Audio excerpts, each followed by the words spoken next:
Hey guys, welcome to our SoulFam Podcast, where I interview space holders from all over the world. I'm your host, my name is Karolina, and I'm the manifestation mentor. Today on the show, we have Chealsea Luther, the life and self-help coach. Welcome to the show, Chealsea. How are you doing? I'm great. Happy to be here.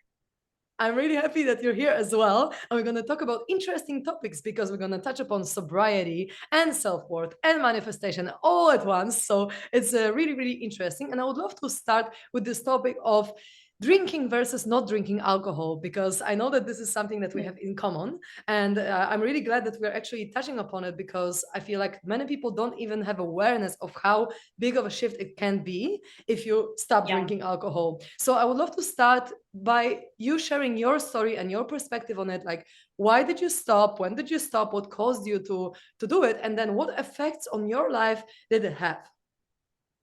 Yeah.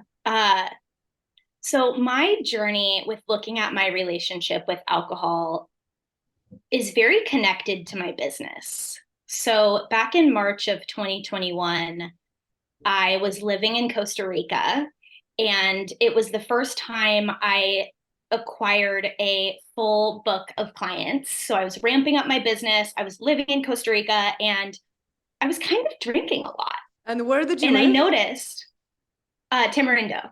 Tamarindo. Oh, okay. Yeah. Tamarindo is quite a party town, so I'm not surprised. There was like a lot of Yeah, it alcohol was everywhere. it I learned that. Um and I found that it wasn't feeling good. My business ramping up and this relationship that I had with alcohol, they didn't seem to match. And over time, I started to look into what that relationship was. I did a lot of journaling. The next place I lived was Morocco. And in Morocco, I really just spent 2 months, me and my journal, writing through my relationship with alcohol. And I learned that for me personally, the relationship that I wanted to have with myself didn't connect with alcohol. And I'm so grateful for my business because I'm not sure if I would be here if it wasn't for my business, even though I did make the decision for me.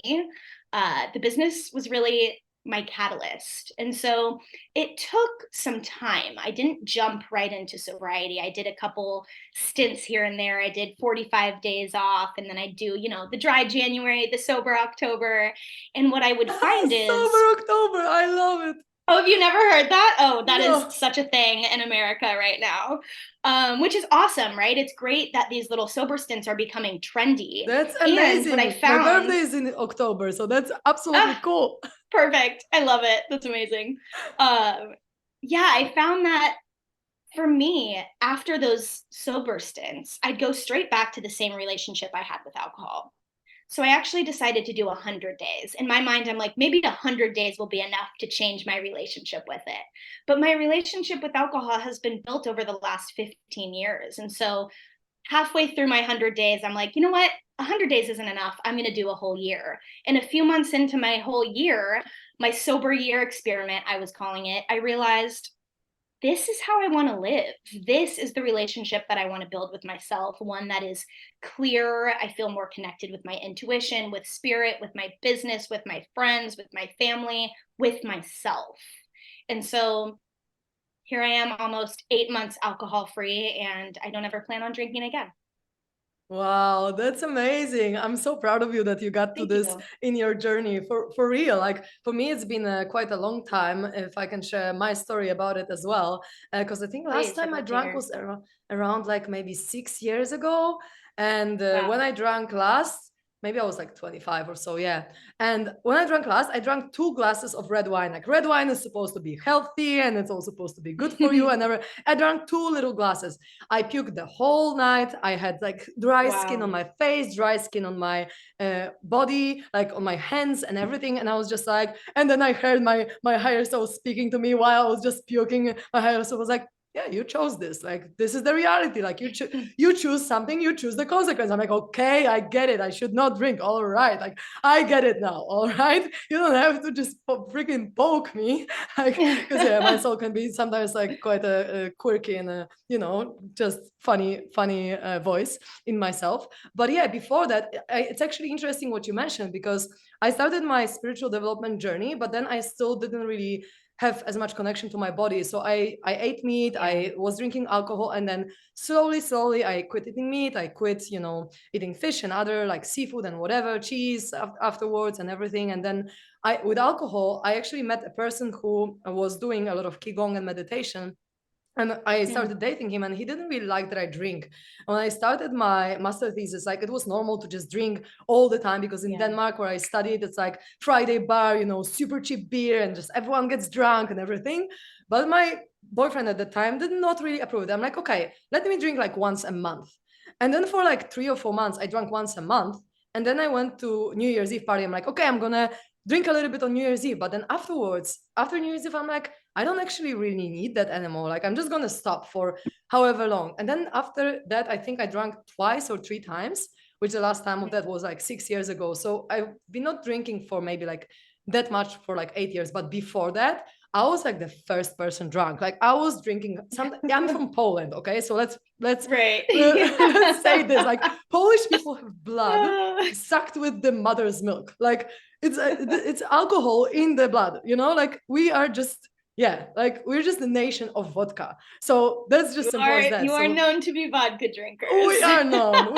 And I kid you not, sometimes I could have half a liter of vodka, maybe like 30% or like 25% vodka, and I could drink it by myself throughout the night, like half a liter by myself. Like I just cannot even imagine having like one little shot right now, because my body would just straight away say no. But at that time I drank a lot. But I figured that for me it was about escaping the stress and like escaping all my emotions, because part of my personality is just this mechanism where like I pushed negative emotions, under the carpet. I'm just gonna brush it all under. I'm not gonna look at it. I'm not gonna deal with it. And for me, it was like also the way to connect with people, right? So I love connections. So for me, if I would not drink, then what would I do with my friends if all of them drink, and so on? But then I realized when I shifted myself, like pretty much all my friends stopped drinking, like, because I stopped, and they saw like, okay, we also don't need to do it. And at some point, gradually, like all my friends stopped doing it as well, because they saw how fulfilled I am and how good I feel in my body without it. And I actually discovered I can have way more fun being sober than I've ever had on alcohol, to be honest.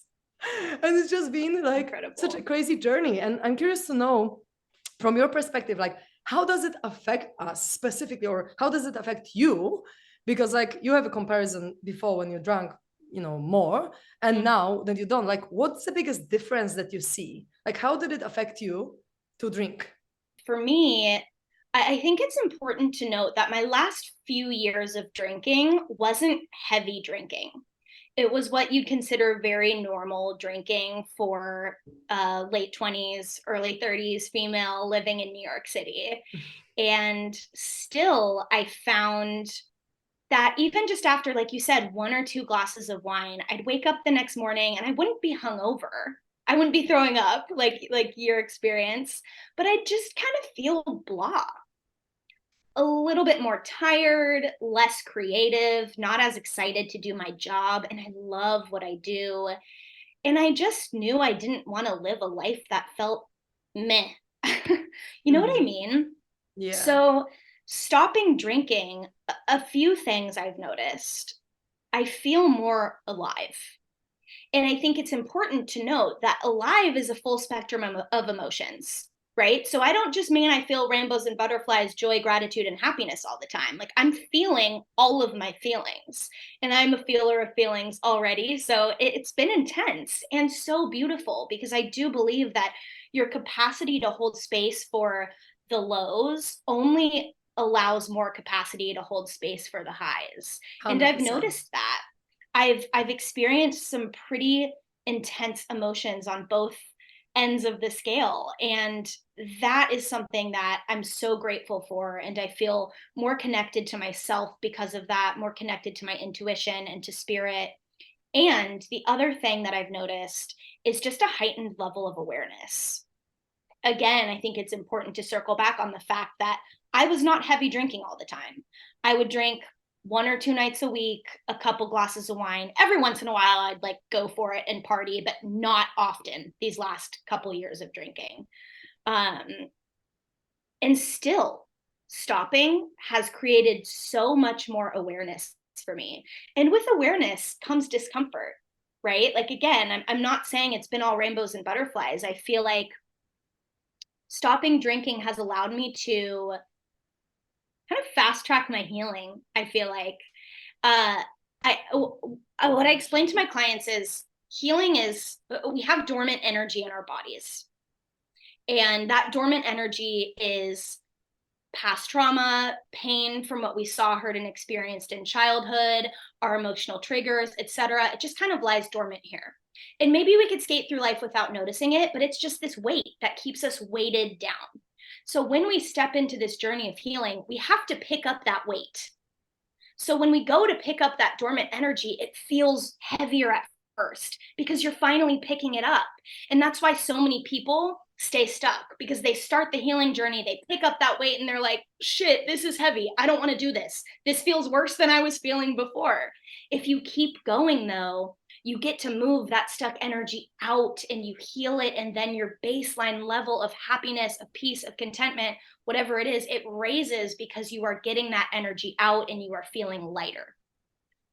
All of that to say, I think that getting sober has allowed me to pick up a lot of that weight, to see a lot of the weight that needed to get picked up so much clearer than I would have if I had kept drinking. Does that make sense? Totally, because I had the exact same experience. I feel like it just gave me clarity of mind. And of course, like people drink alcohol to suppress their negative emotions, to not think about them, to just go numb rather than feeling them. So obviously, if you stop it, it's like as if you stopped any kind of addiction that covers up what is beneath it, right? Although it might be a mild addiction, it might be only few glasses of wine every week, but still, if you do it consistently, it's still an addiction. So when you stop, you can still have effects of that, right? And also, like, I want to mention apart from what we already said, that to me it feels like we have three levels of mind. So we have our subconscious mind that correlates to instinct, and then we have conscious level of mind that correlates to intellect, and we have super conscious level of mind that correlates to intuition.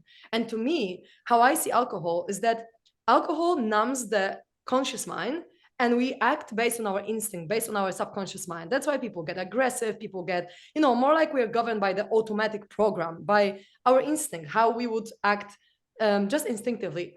Whereas I feel like I personally want to go into the direction of my superconscious, which I feel like alcohol actually blocks the access to our conscious and especially superconscious mind. So it just makes us operate on this base level of just like awareness enough to just do something. And of course, for some people, it can be an opener if they are like socially anxious or whatever. Then if their conscious mind is like constantly in fear, then maybe it would be easier for them to talk to people. But the thing is that, like, if you don't work through your social anxiety as you're sober, like, you're always going to have to keep drinking to talk to people. So is it actually worth it? Because like, if you still have the stuck energy, as you mentioned, inside of your body, it's not really going to change much. And like, do you really want to be addicted to anything in life with resolving any of your issues? And it's a question personal for everyone. And some people can say yes, of course. And I would say no, but it's only my personal perspective. Everyone can do whatever the heck they want, right? Like, we're all God, so God can express itself as it wants. But to me, it's been just such a intuition heightener, this period of sobriety, that I would not come back to drinking alcohol. I mean, maybe I would drink one more time in my life or two more times in my life just to see like how I would feel, just out of research, like, out of curiosity. I would drink a shot of vodka and see how I feel. But I would not come back to like the habit of drinking for sure. And I even have resistance to like drinking a shot of vodka, honestly. I feel like my body is just like saying, nope, please do not give it to me. But still, so what do you feel like? Do you resonate with what I said, with these three levels of mind? So much. So, you know what came up for me when you said it? Have you heard that phrase, which I totally disagree with, and I'll explain why. Have you heard that phrase, a drunk mind is a sober heart? No. What? No? Okay. I think it's an American thing, but it's pretty, okay, it's BS. Yes. And I think that I thought of that when you mentioned the three levels, because I think what a drunk mind is, it is tapping in, like you said, to that subconscious. And that subconscious is not your true essence. It's not a sober heart. It's the wounded heart, right? It's all of those limiting beliefs that we learned in childhood. It's all of our traumas. It's all of our past experiences that have shaped us in our pain. And so a drunk mind is not a sober heart. A drunk mind is our wounded childlike version of us, right? The most triggered version. And that's why I would imagine people act in such ways that they then feel shameful for when getting really drunk, right? And everyone's different. Sometimes it's anger, sometimes it's, whatever it may be. But I think that that makes so much sense. When you are drunk, you're tapping into that wounded version of you, which is just like you said, those levels. You're tapping into that subconscious part of you that wants and needs to be healed, and not in a healthy way, right? Like we need to tap into that subconscious sober so we can get curious and conscious about what is down there so we can heal it. Being drunk is not the way to do that. Okay.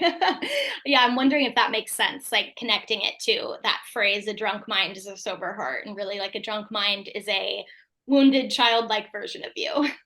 I absolutely resonate with that. And even when you look at alcoholism, like this usually stems from trauma of feeling unsafe in relationships. So like that says something about it, right? Like we are drinking to cover up some emotions that we don't really want to look at. And so then we just act out, as you said, and it's very, very unconscious. And like I'm not sure if you're familiar with the typology of personality called Enneagram, but I'm a very big fan of it. And the interesting thing about it is that Gurdjieff, who I don't know if I say his name correctly, but Gurdjieff, who did the typology, who created the system, he actually got people drunk when he researched the personality, because then the traits of the subconscious mind were more vivid. So like I read this somewhere, and I don't know if it's like 100% true because I didn't check like all the resources there, but I feel in myself that it is true, because like then you can really see that pattern, the automation in our subconscious mind, and not the conscious mind or super conscious for this sake when we are fully present. Because I don't perceive that people on alcohol are present, to be honest. Like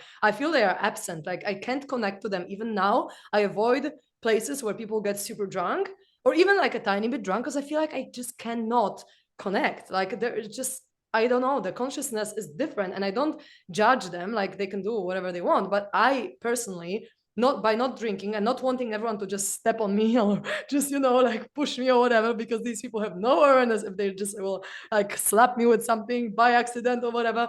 I just do not enjoy even being in places like that anymore. And I'm curious about your perspective on it, because to me it's like I just really can't.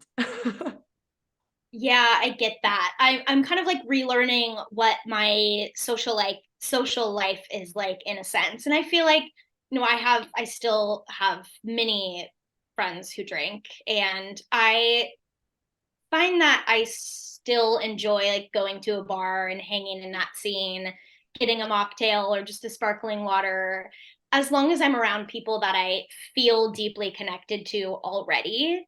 Um, I think that's what's important. I wouldn't want to just go to a bar by myself or with a new acquaintance. If it's my people who I love and that I'm deeply connected to, then I can absolutely have a great time. However, I'm definitely the first person to leave.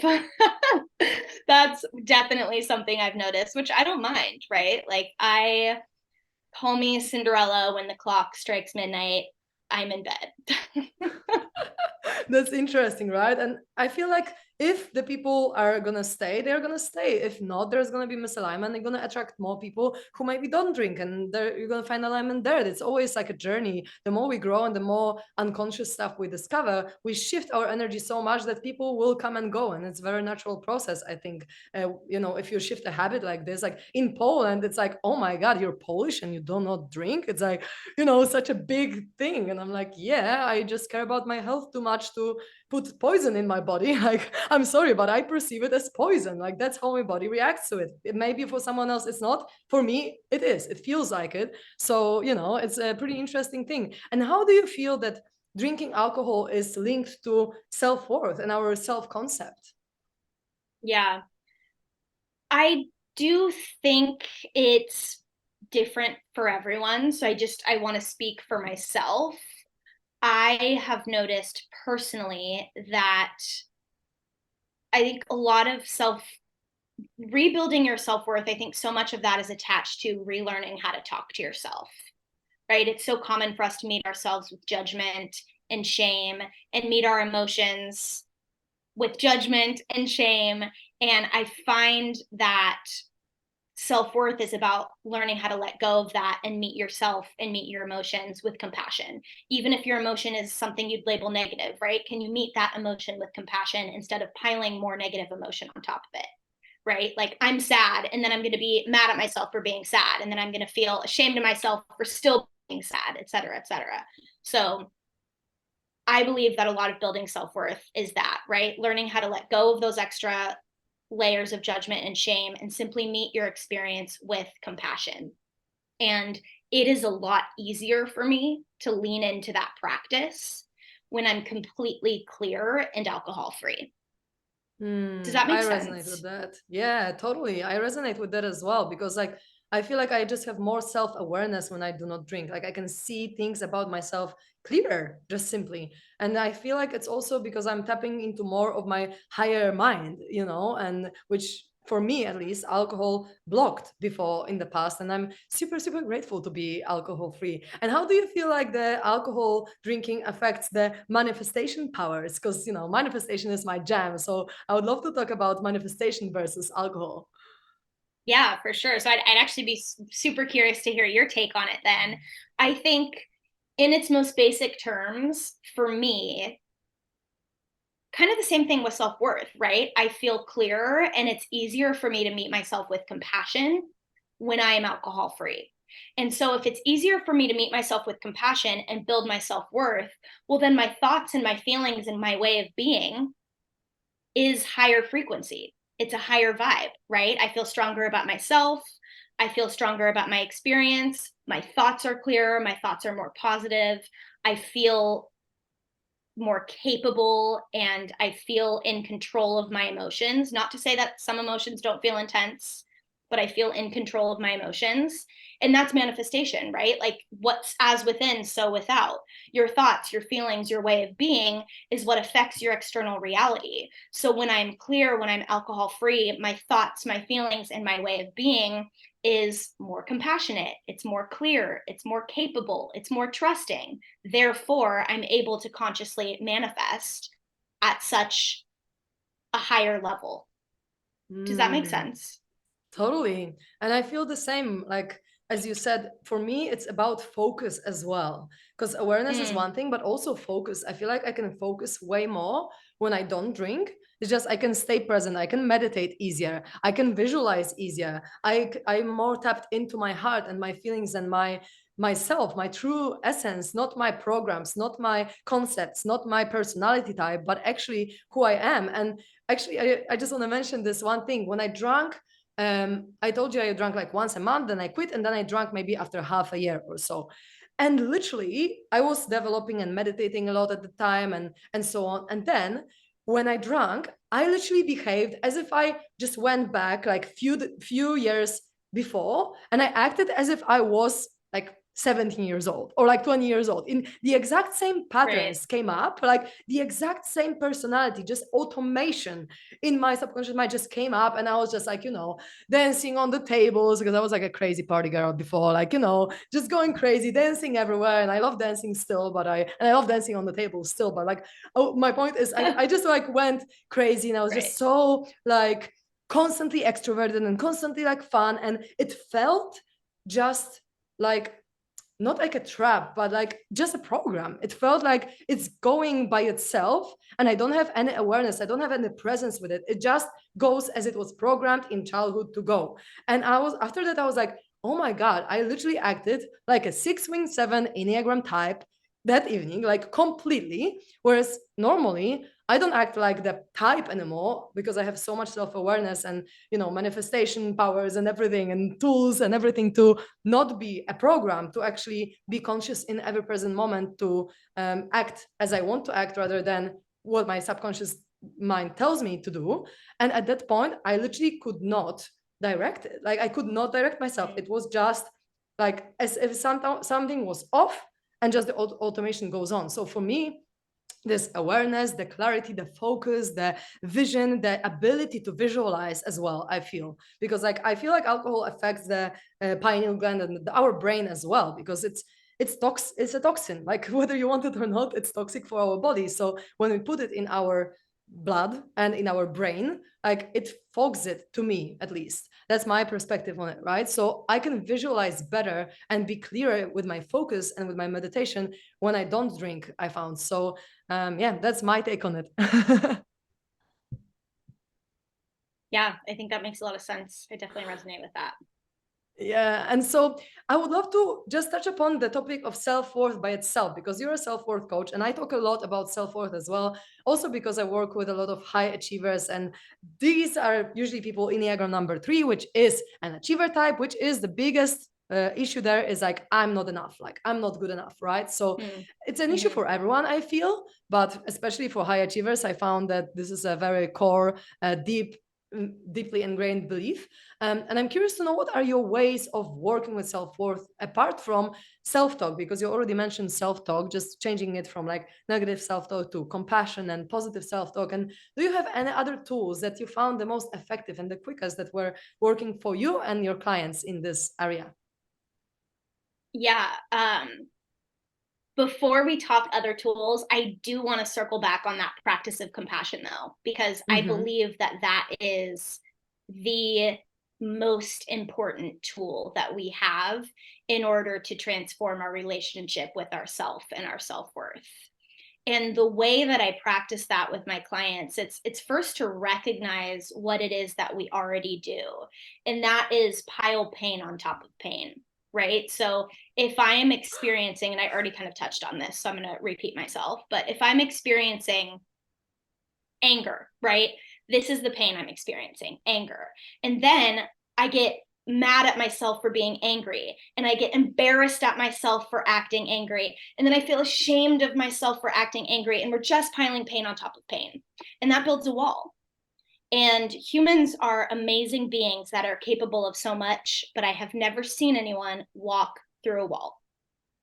And I think that's why so many of us feel stuck, because here's our wall, here's us, and the change is over here. And I'm like, why can't I get to the change? And it's because we're just hitting this wall over and over again. So in order to create change, we have to first dissolve that wall. And that is learning how to meet yourself and your experience and your emotions with compassion. So if you're feeling angry, instead of piling all that pain on top, just let yourself feel angry. Meet the anger with compassion.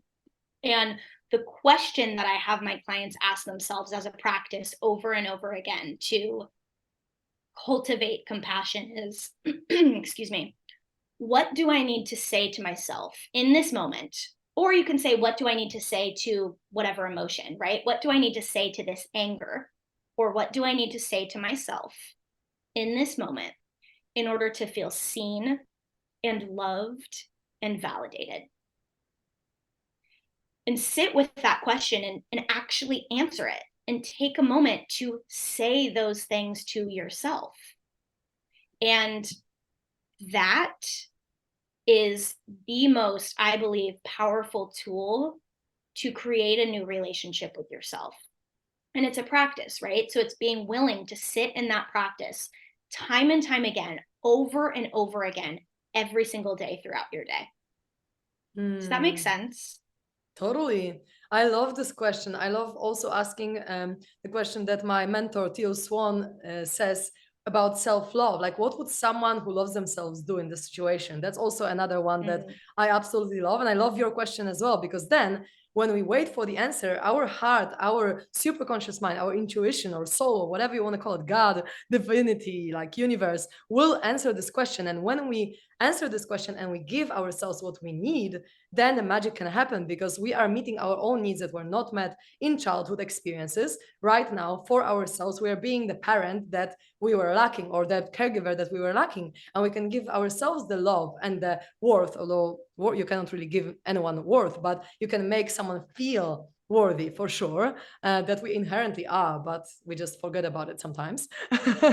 I feel. But yeah, I love your question, and I love the practice, and I love what you said about compassion as well. For me, it's about like allowing the emotion and accept the emotion, because even when you look at the scale of consciousness of Dr. David Hawkins, you see that acceptance is above shame, guilt, fear, pride, and all the other lower vibration emotions, whereas like it is a high vibration acceptance. So when you can accept the negative emotion, you're alchemizing it into a positive emotion because you're not resisting the resistance. So you're not feeling bad about feeling bad. You're actually just allowing it to flow through you. And then this wall that you were talking about just dissolves. But it's a process. It's a layer after like an onion, right? Where you're peeling. Absolutely. And at some point you just feel like, most of the time you feel good, because I don't believe you can like, maybe you can heal at some point in some life, like, fully. But I do believe you're going to have still some triggers, and sometimes you might still doubt yourself, or you might still not feel good enough, but it's going to happen less and less and less frequently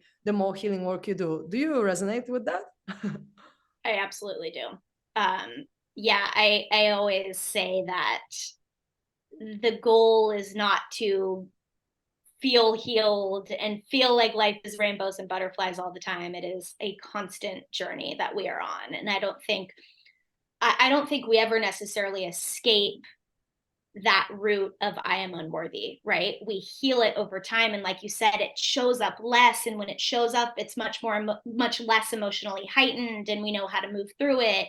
But part of the human experience is that root of unworthiness, right? It's learning how to heal that. I think we're all just on this journey of learning how to feel worthy again. Like that is the human experience. And to keep going with what it means to feel worthy, I think, again, like I mentioned, that practice of compassion is first and foremost, right? We have to build that foundation in order to keep creating a relationship with your self-worth. I think another thing that's important to touch on is trusting yourself. Self-trust and self-worth are absolutely linked. If you do not trust yourself, it's going to be impossible for you to build a relationship where you feel worthy and you love yourself and you feel capable, because you don't trust yourself. So I think looking at ways to build self-trust is also looking at ways to build self-worth. And I think that a very simple way to build self-trust is intention and celebration. So something as simple as setting one intention a day, right? Write down, I choose to blank. Fulfill that intention. It could be the smallest of things. It could be, I choose to drink a full glass of water before noon.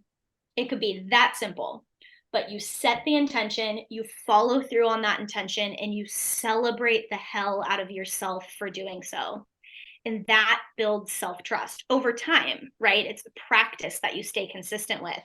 Over time, that builds self-trust. And that celebration piece is so important. Celebration builds momentum. It tells yourself, okay, yeah, like we're doing good. Let's keep going. Let's keep doing this. So like celebration is not only important.